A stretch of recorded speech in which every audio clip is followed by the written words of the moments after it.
बताइएगा तो, बहुत ही कम समय के अंतराल को सही मापने के लिए किस प्रकार की घड़ी का प्रयोग किया जाता है? बहुत ही कम समय के समय अंतराल को मापने के लिए किस प्रकार के घड़ी का प्रयोग किया जाता है? तो परमाणु घड़ी का। किसका? एटम क्लॉक का। किसका किया जाता है? एटम क्लॉक का। अंतरिक्ष यात्री जो घड़ी ले जाते हैं ना, वो कैसी घड़ी होती है? परमाणु घड़ी होती है। क्योंकि नॉर्मल जो घड़ी होती है हम लोग के पास यहाँ पे, जो पोटेंशियल एनर्जी को कन्वर्ट करके जो दिखाता है टाइम, वो घड़ी वहां पे क्या हो जाएगा? या तो फास्ट हो जाएगा या तो सुस्त हो जाएगा। ठीक है ना? तो कैसी घड़ी का प्रयोग किया जाता है? परमाणु घड़ी का। ठीक है ना? आगे आपको बताना, टेप रिकॉर्डर के टेप पर किसका लेपन किया जाता है? लौह चुंबक का। किसका किया जाता है? तो लौह चुंबक का। टेप रिकॉर्डर पहले आता था, एक देखते होंगे ऐसे ऐसे करके गोल गोल घूमता था, उसमें से बहुत सारा रील निकलता था। नहीं निकलता था, बच्चा सब निकाल के घूमते रहता था खूब उसको। उसमें क्या रहता था? तो लौह चुंबक रहता था। लौह चुंबक का जो है फेरोमैग्नेटिक, ये मतलब उसका कण जो है उस पर लेपित किया जाता था। ठीक है ना? आगे आपको बताना है, ए बी रक्त ग्रुप के व्यक्ति को यूनिवर्सल रिसेप्टर क्यों कहा जाता है? हाँ, रिसेप्टर क्योंकि वो सबका जो है सारा ब्लड ग्रुप जो है वो धारण कर सकता है। ठीक है ना? उसमें जो है ना रोग प्रतिरोधक का अभाव होता है, यानी कि आरएच फैक्टर का जो है उसमें क्या होता है? तो अभाव होता है, आरएच फैक्टर नहीं पाया जाता है। ठीक है ना?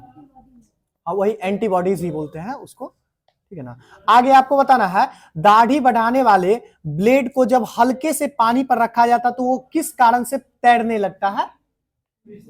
हाँ, पृष्ठ तनाव के कारण। ठीक है ना? जल का जो पृष्ठ तनाव होता है वो उससे क्या होता है? ज्यादा हो जाता है। ठीक है ना? किससे ज्यादा हो जाता है? तो पानी का पृष्ठ तनाव से वो ज्यादा हो जाता है। ठीक है ना? मतलब पानी का पृष्ठ तनाव उससे ज्यादा हो जाता है, वो एक सरफेस का निर्माण कर देता है। ठीक है ना? आगे आपको बताना, कभी कभी सुई वगैरह कभी रखिएगा तो वह भी उस पर तैरने जो लगेगा, आराम से रखिएगा, तो पानी के पृष्ठ तनाव के कारण ही। ठीक है ना? आगे आपको बताना, मौर्य काल के दौरान सबसे सामान्य प्रचलित मुद्रा क्या थी? मौर्य काल के दौरान सबसे प्रचलित जो मुद्रा थी वो क्या थी? रूपक नहीं, कर्षपर्ण। ठीक है ना? कर्षापन्न उसको बोलते हैं। क्या बोलते हैं? कर्षापन्न बोलते हैं। ठीक है ना? हाँ, क्या हुआ? नहीं पता है, हम कर्षापन्न ही पढ़े। चलिए आगे आपको बताना, भारत के सबसे प्रसिद्ध शक शासक कौन थे? शक, सबसे प्रतापी शक शासक जो थे। ठीक है ना? रुद्रदामन प्रथम। रुद्रदामन प्रथम कौन थे? रुद्रदामन प्रथम। भारत के सबसे जो प्रसिद्ध शक शासक थे वो कौन थे? रुद्रदामन प्रथम थे। ठीक है ना? आगे आपको बताना, भारत के किस प्रांत में सूफी मत का फिरदौसी वर्ग की जनजाति थी? सूफी मत में जो है ना फिरदौसी जो जनजाति थी वो कहां पे थी? किस प्रांत में थी? तो अपने प्यारा बिहार में। ठीक है ना? कहां पे थी? बिहार में ही था। आगे आपको बताना, काकतीय राजवंश की राजधानी कहां थी? काकतीय, बरांगल। काकतीय राजवंश की राजधानी कहां थी? बरांगल। ठीक है ना? आप आगे आपको बताना है, दो अस्पा और सिंह अस्पा के प्रवर्तक कौन थे? किसके द्वारा चलाया गया था? जहांगीर के द्वारा। किसके द्वारा? दो अस्पा और सिंह अस्पा किसके द्वारा? तो जहांगीर के द्वारा। ठीक है ना? एक अस्पा और दो अस्पा किसके द्वारा चलाया गया था? एक अस्पा और दो अस्पा अलाउद्दीन के द्वारा। ठीक है ना? चलिए आगे आपको बताना, और दो अस्पा और सिंह अस्पा किसके द्वारा? जहांगीर के द्वारा। बताना आपको, एक भारतीय राज्य का शासक जिसे फ्रांसीसियों के साथ मित्रता थी वह कौन था? फ्रांसीसियों के साथ नहीं, आप 1700 ईस्वी में जाइए, मिल जाएगा आपको। हाँ, मैसूर के शासक थे टीपू सुल्तान। कौन? मैसूर के शासक टीपू सुल्तान। उसका फ्रांसीसियों के साथ जो है ना बहुत ज्यादा गहरा लगाव था, उसके साथ व्यापार वगैरह भी वो करता था। ठीक है ना? बाद में वो अपना महल जो बनवाया था उसका सारा लकड़ी जो है वो फ्रांस से ही मंगवाया था। ठीक है ना? तब तो आज तक उतना विध्वंस होने के बाद भी कुछ टिका हुआ है। आगे आपको बताना, भारत के साथ संयुक्त पूंजी कमानी व्यापार सर्वप्रथम शुरू करने वाले कौन थे? भारत के साथ जो है ना संयुक्त पूंजी कंपनी व्यापार। ठीक है ना? संयुक्त पूंजी कंपनी व्यापार सबसे पहले कौन शुरू किया था? तो डच के द्वारा। डच के द्वारा। ठीक है ना? डच के द्वारा। सबसे पहले भारत पर आया कौन था व्यापार करने के लिए? पुर्तगाली। पुर्तगाली के बाद डच आया था। ठीक है ना? और अंग्रेज का क्रम क्या था? तीसरा क्रम था। ठीक है ना? PDEF करके याद रख लीजिएगा तो याद रह जाएगा। बताइएगा तो, भारतीय राष्ट्रीय कांग्रेस के प्रथम मुस्लिम अध्यक्ष कौन बने थे? बदरुद्दीन तैयब जी बने थे। ठीक है ना? सबसे पहले जो मुस्लिम अध्यक्ष बने थे। कांग्रेस की स्थापना कब होती है? 1985 में ना, 1885 में। कब होती है? डेट कौन सी थी?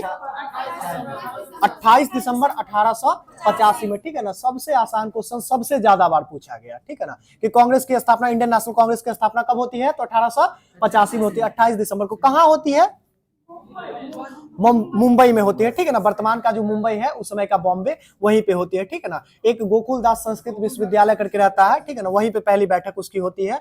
कितने लोग शामिल हुए थे, 72 लोग शामिल हुए थे। कितने लोग, 72 लोग शामिल हुए थे। और इसकी अध्यक्षता किसके द्वारा की गई थी, WC बनर्जी, हाँ, रमेश चंद्र बनर्जी के द्वारा, उन्हीं को WC बनर्जी भी बोलते हैं, ठीक है ना। और AO ह्यूम जो थे ना, उनको संस्थापक का जो है सो दर्जा दिया जाता है। क्या चीज का, संस्थापक का दर्जा। बाद में चल करके AO ह्यूम को कांग्रेस का पिता का संज्ञा दिया गया। क्या दिया गया, कांग्रेस के पिता का संज्ञा। वो कब दिया गया, नहीं, बनारस नहीं, अपने बिहार का अधिवेशन था, बांकीपुर। कौन सा अधिवेशन, बांकीपुर, ठीक है ना। कब होता है बांकीपुर अधिवेशन, 1912 में। कब होता है, 1912 में, ठीक है ना। कौन अध्यक्षता करते हैं, RN माधुलकर। बहुत सही है, RN माधुलकर जी के द्वारा इसकी अध्यक्षता की जाती है, ठीक है ना।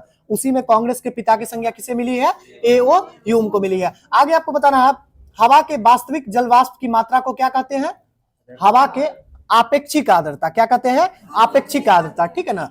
रिलेटिव ये बोलते हैं। चलिए कोई बात नहीं, आगे बताइएगा। प्राणी एवं उद्भिद वर्गों के महत्व विविधता कहां पाई जाती है। प्राणी एवं उद्भिद वर्गों की महत्तम विविधता किस क्षेत्र में पाई जाती है, किस प्रकार के वन में पाई जाती है, तो याद रखिएगा उष्ण कटिबंधीय नम वन में। उष्ण कटिबंधीय नम वन में, यानी कि उष्ण कटिबंधीय वर्षा वन भी इसको बोल सकते हैं। यहाँ पे सर्वाधिक विविधता पाई जाती है, ठीक है ना। और हमारे भारत का क्षेत्र कौन सा है जो उष्ण कटिबंधीय नम वन के अंतर्गत आता है, पश्चिमी क्षेत्र जितना है, पश्चिमी क्षेत्र जितना है वो सब क्या आता है, उष्ण कटिबंधीय क्षेत्र में ही आता है ना, और वर्षा वन में आता है। तो वहां पे विविधता बहुत ज्यादा देखने को मिलती है हमारे भारत के क्षेत्र में, ठीक है ना, पश्चिमी वन में। आगे आपको बताना है, न्यू मूर आइलैंड कहाँ अवस्थित है, बंगाल की खाड़ी में ही है, ठीक है ना, बंगाल की खाड़ी में है। कहां पे है, बंगाल की खाड़ी में है। बताइएगा आपको, प्रत्येक आर्थिक वर्ष की एकदम शुरू से व्यय की प्रत्येक मद का संघात्मक मूल्यांकन क्या कहलाता है।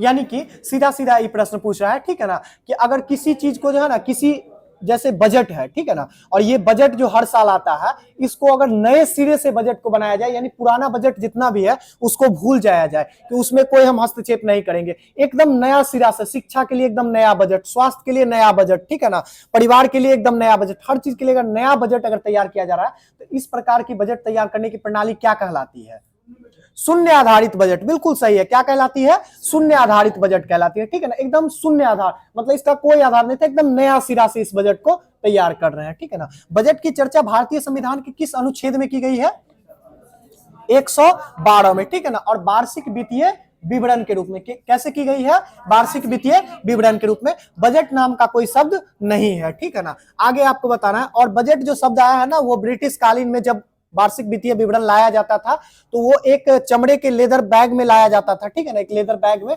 जिसको सब बुजेट बुजेट करके कहने लगे और बाद में इसका नाम जो है बजट पड़ गया, ठीक है ना। आगे आपको बताना है, भारत में मुद्रा की दशमलव प्रणाली की शुरुआत कब होती है, 1957 में। 1 अप्रैल 1957 को भारत में मुद्रा के लिए जो दशमलव प्रणाली की शुरुआत होती है वो कब होती है, 1 अप्रैल 1957 को होती है। और इसी साल जो है जम्मू कश्मीर का संविधान भी लागू होता है, ठीक है ना। जम्मू कश्मीर का संविधान कब लागू होता है, 1957 में। जम्मू कश्मीर भारत में कब मिलता है, 1947 में, 1954 में मिलता है। 1947 में वो विलय पत्र पे थोड़ी ना सहमति देता है, वो नहीं मिलता, बाद में 1954 में मिलता है, ठीक है ना। क्या हुआ, 1947, अच्छा उसको एक बार देख लीजिएगा। तो हमको याद है कि विलय पत्र पे साइन जो है ना शायद 54 में किया था। अच्छा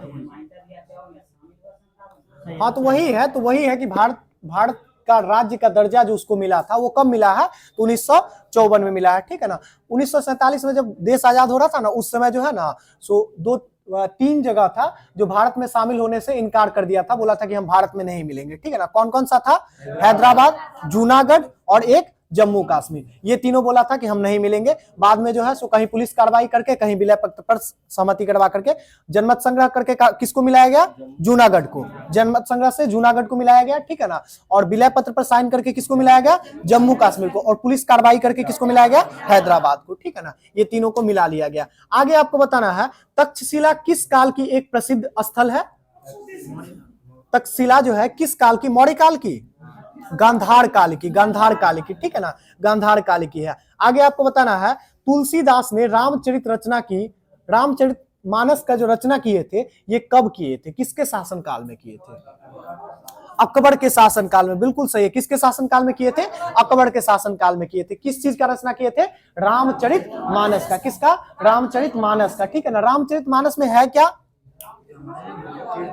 रामायण के बारे में, ठीक है ना। महर्षि वाल्मीकि जो रामायण लिखते हैं, महर्षि वाल्मीकि के द्वारा रामायण लिखा जाता है, उसी का विस्तृत, उसी का आगे जो बढ़ाने का काम है, उसी के पे जो टिप्पणी करके जो बहुत बड़ा एक महाकाव्य लिखा गया है रामचरितमानस, वो कौन लिखे हैं? गोस्वामी तुलसीदास के द्वारा लिखा गया। किसके कार्यकाल में लिखा गया? तो अकबर के शासन काल में लिखा गया, ठीक है ना। आगे बताइएगा, एक है रामचरित पुस्तक, इसकी रचना किसके द्वारा की गई? संध्याकर नंदी के द्वारा। बहुत सही। रामचरित के लेखक कौन है? संध्याकर नंदी, ठीक है ना। और एक और पुस्तक है उत्तर रामचरित, उसके लेखक कौन है? भभूति, ठीक है ना। एक और पुस्तक है रामावतारम, इसके लेखक कौन है? यह तमिल में रामायण कहलाता है, तमिल का रामायण कहलाता है, ठीक है ना। रामावतारम, इसके लेखक कौन है? कंबम। क्या नाम है? कंबम। ये उत्तर रामचरित के कौन हो गए? उत्तर रामचरित के लेखक भभूति। भभूति। रामचरित के लेखक कौन हो गए? संध्याकर नंदी, ठीक है ना। और राम अवतारम के लेखक कौन हो गए? कंबम, ठीक है ना। महाभारत कौन लिखे थे? वेद व्यास के द्वारा। महाभारत कौन लिखे हैं? वेद व्यास के द्वारा लिखा गया, ठीक है ना। आगे आपको बताना है भारतीय संविधान की संवैधानिक पद्धति के निकट अनुसरण करता है, यानी कि भारतीय संविधान जो है ना, किसका संवैधानिक पद्धति का अनुसरण करता है? किस देश के संवैधानिक पद्धति का अनुसरण करता है? तो संयुक्त राज्य अमेरिका। अमेरिका का जो संवैधानिक पद्धति है उसका हम लोग क्या करते हैं? सबसे निकटतम से अनुसरण करते हैं, ठीक है ना। आगे आपको बताना है संविधान सभा का सृजन किस योजना के तहत किया गया था? Cabinet mission. बिल्कुल सही है, कैबिनेट मिशन के तहत, ठीक है ना। कैबिनेट मिशन भारत आया कब है? 1946 में, ठीक है ना। याद रखिएगा 24 मार्च 1946 को भारत में जो कैबिनेट मिशन की शुरुआत होती है, भारत कैबिनेट मिशन जो आया है वो 24 मार्च 1946 को आया है। और इसी के संस्तुति पे जो है ना 1947 में हम लोग क्या किए हैं, सॉरी 1946 में ही किए हैं हम लोग। 9 दिसंबर 1946 को तो पहली बैठक जो करते हैं, ठीक है ना, वो इसी के संस्तुति पे करते हैं, कैबिनेट मिशन के संस्तुति पे, ठीक है ना। आगे आपको बताना संविधान सभा के अध्यक्ष कौन थे? डॉक्टर राजेंद्र प्रसाद। बिल्कुल सही है। संविधान सभा के अध्यक्ष कौन थे? डॉक्टर राजेंद्र प्रसाद। संविधान सभा के उपाध्यक्ष कौन थे? सच्चिदानंद सिन्हा। सच्चिदानंद सिन्हा अस्थायी। अच्छा, के एम मुंशी। के एम मुंशी ना, कहां कहां आप लोग घूम रहे हैं? तो दूसरा होगा अयंगर, अनंत सेन अयंगर, एनी अयंगर जो थे, नहीं। चलिए कोई बात नहीं, अभी फिर से एक बार समझ लीजिए, आज के बाद कंफ्यूजन दूर हो जाएगा, ठीक है ना। 9 दिसंबर 1946 को संविधान सभा की जब बैठक होती है तो उसमें जो है ना सबसे एक बुजुर्ग पुरुष थे, ठीक है ना, जिनका नाम क्या था? बक्सर के थे वो, सच्चिदानंद सिन्हा, ठीक है ना। उनको बोला गया कि इनको अस्थायी रूप से जो है इनको अध्यक्ष बनाते हैं, बाद में देखेंगे कैसे क्या अध्यक्ष वगैरह बनाना है, लेकिन आज बैठक हुआ है तो आज जो है अध्यक्ष एक बना देते हैं। और अध्यक्ष बना दिया गया किनको?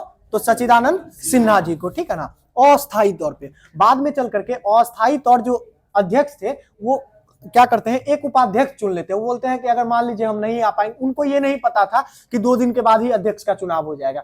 बोले कि मान लीजिए हम नहीं आते हैं या फिर कुछ भी ऐसा होता है तो उस समय अध्यक्षता कौन करेगा? तो उन्हीं के द्वारा एक और व्यक्ति थे जिनका नाम था क्या चीज? Franco Anthony. क्या नाम था? Franco Anthony. उनको जो है उपाध्यक्ष बनाया जाता है। क्या बनाया जाता है? उपाध्यक्ष बना दिया जाता है, ठीक है ना। इस प्रश्न को बहुत अच्छे से याद रखिएगा। क्वेश्चन क्या हुआ? नहीं, भारतीय नहीं थे, ठीक है ना। फ्रैंको एंथोनी जी को जो है उपाध्यक्ष बना दिया जाता है। इसके बाद क्या हुआ? हाँ, नामे से पता चलता है, ठीक है ना। इसके बाद क्या होता है? 11 दिसंबर 1946 का वक्त आता है और 11 दिसंबर 1946 को सर्वसम्मति से अस्थायी तौर पे अध्यक्ष चुना जाता है। किनको? डॉक्टर राजेंद्र प्रसाद को। किनको चुना जाता है? डॉक्टर राजेंद्र प्रसाद को। और इन्हीं के साथ साथ समय समय पर दो उपाध्यक्ष चुने जाते हैं। एक का नाम क्या होता है? एच.सी. मुखर्जी। संविधान सभा के पहले उपाध्यक्ष का नाम क्या है?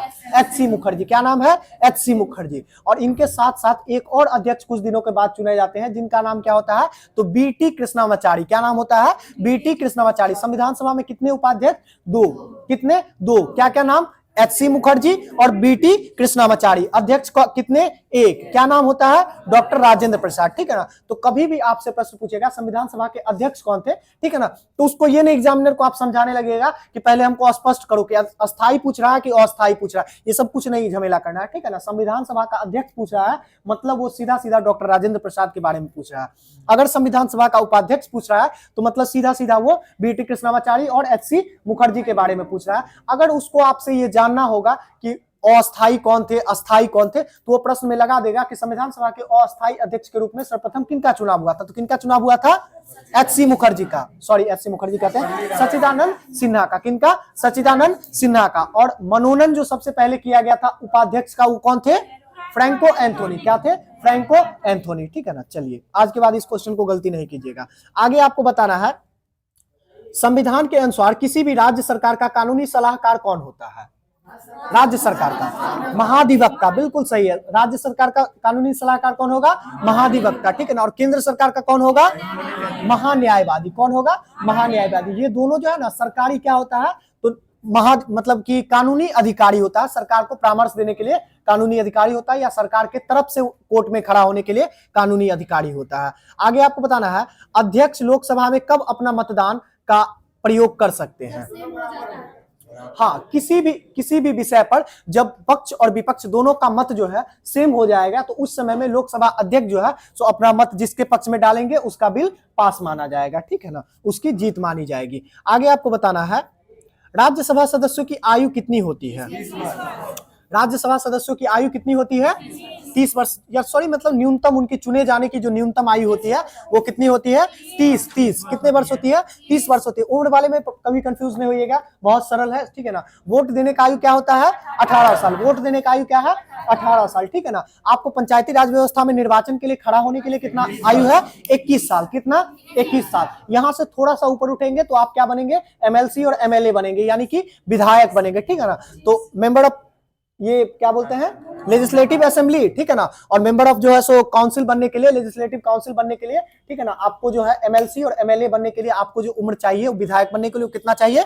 25 साल। कितना चाहिए? 25 साल चाहिए। लोकसभा का आपको प्रत्याशी बनने के लिए कितना उम्र चाहिए? 25 साल। ठीक है ना। वही राज्यसभा का प्रत्याशी बनने के लिए कितना चाहिए? 30 साल चाहिए। एक चीज अभी हम गलत कर दिए, ठीक है ना। एमएलसी जो बोल दिए वो 25 साल बोल दिए, एमएलसी 25 नहीं, एमएलसी के लिए 30 साल। कितना चाहिए? 30 साल। जैसे बिहार में है ना, एक है क्या चीज, मंत्रिमंडल के अंतर्गत दो आता है ना, क्या आता है? एक तो दो सदन है, एक है कौन सा सदन? उच्च सदन, और एक निम्न सदन। उच्च सदन कौन सा है? तो उच्च सदन बिहार की बात कर रहे हैं, तो विधान परिषद। विधान परिषद, तो विधान परिषद का जो सदस्य बनिएगा उसको एमएलसी बोलते हैं। क्या बोलते हैं? एमएलसी बोलते हैं। तो एमएलसी बनने के लिए आपकी जो उम्र होनी चाहिए न्यूनतम, वो कितनी होनी चाहिए? 30 साल होनी चाहिए। और एमएलए बनने के लिए जो उम्र होनी चाहिए वो कितने होने चाहिए? 25 साल। न्यूनतम ये उम्र की बात कर रहे हैं। इसी तरह से लोकसभा और राज्यसभा में भी हो जाता है। लोकसभा निम्न सदन कहलाती है, जनता का सदन कहलाती है, और राज्यसभा उच्च सदन कहलाती है। तो उच्च सदन में बनने के लिए आपको कितना उम्र चाहिए?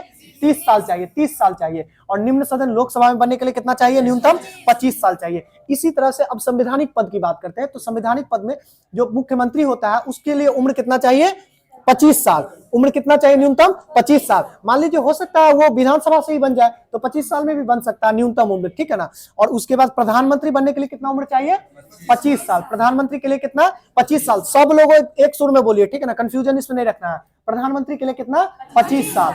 और वही उसके बाद चलेंगे राष्ट्रपति बनने के लिए, तो राष्ट्रपति कितने?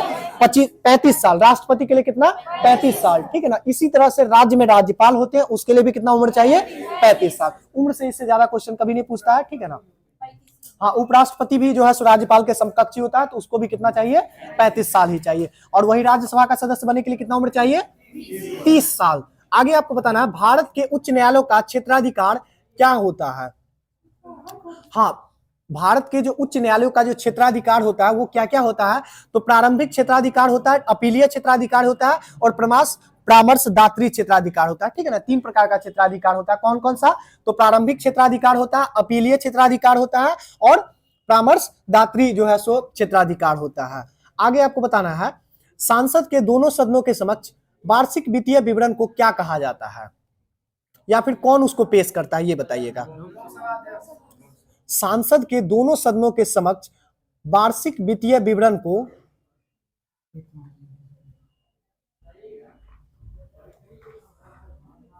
देखिए, ये प्रश्न थोड़ा सा अलग है, ठीक है ना। सांसद के दोनों सदनों के बीच जो वार्षिक वित्तीय विवरण है वो कौन पेश करते हैं, ये पहले बताइएगा। वित्त मंत्री के द्वारा, ठीक है ना। बजट कौन पेश करने का काम करते हैं? वित्त मंत्री के द्वारा, ठीक है ना। वो किसके नाम से पेश करते हैं, ये बताइएगा। वित्त मंत्री राष्ट्रपति के नाम से। किसके नाम से पेश करते हैं? तो राष्ट्रपति के नाम से, क्योंकि अल्टीमेटली आप एक बात जान रहे हैं कि उसकी स्वीकृति जो मिलनी है वो किससे मिलनी है? लोकसभा राज्यसभा से होकर के उसके बाद राष्ट्रपति के सिग्नेचर से ही पैसा मिलने वाला है ना। जो आकस्मिक निधि होती है प्लस में जो संचित निधि होती है उससे पैसा कैसे निकाल सकते हैं? तो आप लोकसभा राज्यसभा से बिल पास करवा लीजिए, राष्ट्रपति साइन कर देगा, आप पैसा निकाल लीजिए। तो बजट के लिए तो पैसा चाहिए ही ना, तो राष्ट्रपति के नाम से ही किया जाएगा। वैसे भी कार्यपालिका का सारा काम किसके नाम से किया जाता है? राष्ट्रपति के नाम से ही किया जाता है, ठीक है ना। आगे आपको बताना है, उच्च न्यायालय के न्यायाधीशों का अवकाश प्राप्त करने की आयु क्या है? 62 साल है, ठीक है ना। उच्च न्यायालय के जो न्यायाधीश का जो उम्र है वो कितना है? 62 साल है। और यही जब सुप्रीम कोर्ट में चले जाएंगे तो क्या हो जाएगा?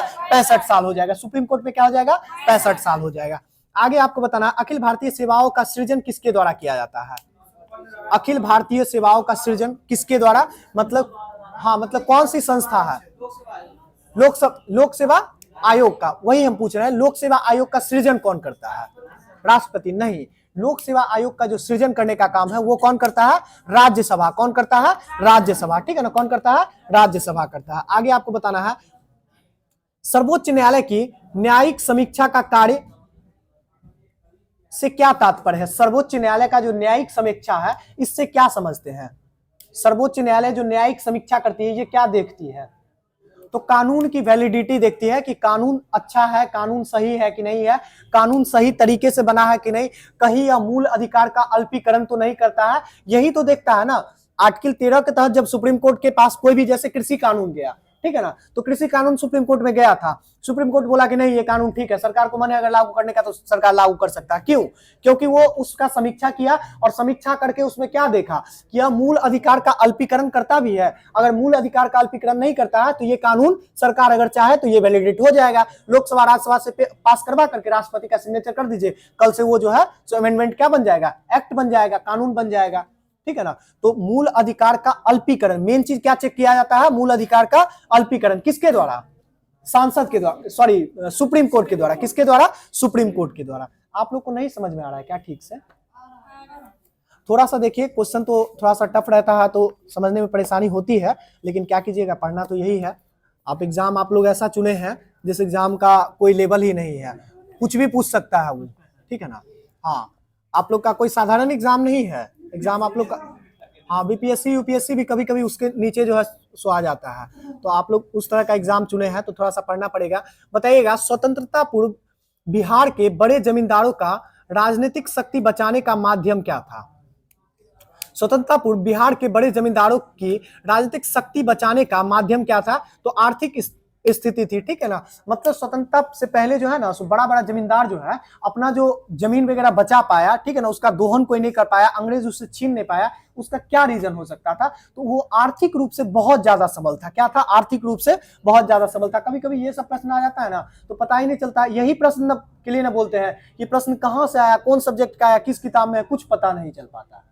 होता है ना, बिहार पुलिस का कुछ प्रश्न ऐसे देखने को मिलेगा जो लगेगा कि किस बुक में दिया हुआ था, आज तक कभी पढ़े ही नहीं, कहां से आया, ये किस सब्जेक्ट का, ये भी डिफाइन करना। अब बताइए इसी प्रश्न के बारे में, जैसे ये है, स्वतंत्रता पूर्व बिहार के बड़े जमींदारों का राजनीतिक शक्ति बचाने का माध्यम क्या था? तो क्या यह इतिहास का प्रश्न है या फिर अर्थशास्त्र का है या फिर पॉलिटी का है, कहाँ का प्रश्न है? ठीक है ना, कुछ भी नहीं कह सकते, इसके बारे में कहीं स्पष्ट नहीं कह सकते कि किस सब्जेक्ट का है। चलिए आगे आपको बताना है, हड़प्पा में एक उन्नत जल प्रबंधन प्रणाली का पता कहां से चलता है? धौलावीरा से। कहां से चलता है? धौलावीरा से। धौलावीरा साइट किस राज्य में भी वर्तमान में पड़ता है? गुजरात में पड़ता है, ठीक है ना। कहां पड़ता है? गुजरात में। और इसको हाल ही में क्या चीज में शामिल किया गया है? यूनेस्को में शामिल किया गया है, ठीक है ना। आगे आपको बताना है 16 महाजनपदों की सूची किस पुस्तक से मिलती है? अंगुत्तर निकाय से, ठीक है ना। कहां से मिलती है? अंगुत्तर निकाय से। बताइएगा अंगुत्तर निकाय का जो विषय है वो क्या है, मतलब किसके ऊपर ये लिखा गया है? अंगुत्तर, हाँ, ये कैसा टेक्स्ट है? तो बौद्ध टेक्स्ट है। कैसा धर्म ग्रंथ है? तो बौद्ध धर्म ग्रंथ है, ठीक है ना। और इसी में 16 महाजनपद के बारे में जानकारी मिलती है। इससे इतर एक और पुस्तक है, ठीक है ना, जो जैन धर्म से संबंधित है। क्या है? जैन धर्म से संबंधित है। और उसमें भी एग्जैक्ट तो नहीं, लेकिन लगभग उसमें भी 16 महाजनपद की जानकारी मिलती है, ठीक है ना। थोड़ा सा नाम अलग है उसमें, इसी के लिए उसको बहुत ज्यादा प्रामाणिक नहीं माना जाता है। उस पुस्तक का नाम क्या है? बोलिए क्या बोल रहे थे? हाँ, जैन ग्रंथ कौन सा है जिसमें कि 16 महाजनपद की? भगवती सूक्त। बहुत अच्छा। कौन सा है? भगवती सूक्त है, ठीक है ना। और जो ये क्या बोलते हैं बौद्ध ग्रंथ है उसका क्या नाम है? अंगुत्तर निकाय, ठीक है ना। आगे आपको बताना है ईसा पूर्व 6ठी सदी में विश्व का प्रथम गणतंत्रात्मक व्यवस्था कहां थी? वैशाली, ठीक है ना। विश्व का जो पहला गणतंत्र माना जाता है, गणतंत्र का मतलब जहां के शीर्ष अधिकारी जो है वो क्या होंगे? वो जन्मजात नहीं होंगे, मतलब कि पैतृक नहीं होंगे, ऐसा नहीं कि वंशानुगत नहीं होंगे। वहां का राजा अगर किसी संविधान के तहत चुना जाता है तो ऐसे राज्य को क्या बोलते हैं? गणतंत्रात्मक राज्य बोलते हैं। क्या बोलते हैं? गणतंत्रात्मक राज्य बोलते हैं। तो सबसे पहले जो बज्जी संघ का वैशाली था उसमें सबसे पहले इसकी स्थापना होती है, ठीक है ना। आगे आपको बताना है किसके ग्रंथ में चंद्रगुप्त मौर्य को विशिष्ट रूप में वर्णन किया गया है? तो ये विशाख दत्त का पुस्तक है। और विशाख दत्त का कौन सा पुस्तक था? मुद्रा राक्षस। कौन सा पुस्तक था? मुद्रा।